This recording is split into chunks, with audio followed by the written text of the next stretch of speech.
మాజీ మంత్రి రోజా మరోసారి తన నోటికి పదును పెట్టారు. కూటమి ప్రభుత్వంపై తీవ్ర విమర్శలు చేసిన రోజా పోలీసులపై అనుచిత వ్యాఖ్యలు చేశారు.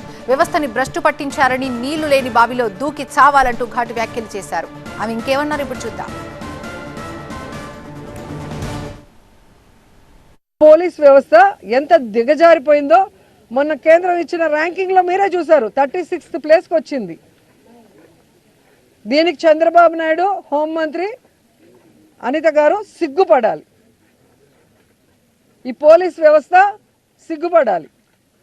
ఏంట్రా మనం ఇలా అయిపోయాం, భారతదేశంలో అందరూ మనం చూసి నవ్వుకుంటారన్న ఆలోచన వాళ్ళకి రావాలి. ఇంకా ఘోరమైంది ఏంటంటే ఎమర్జెన్సీ రెస్పాన్స్ అని ఉంటుంది. ఆ ఎమర్జెన్సీ రెస్పాన్స్ అయితే చిట్ట చివరి స్థానానికి ఆంధ్రప్రదేశ్ వచ్చింది అంటే ఇక ఈ పోలీసులు వాళ్ళు ఎందుకు ఏదైనా నీళ్ళ లేని బావిలో దూకచ్చు. రాష్ట్ర పరువుని సర్వనాశనం చేశారు.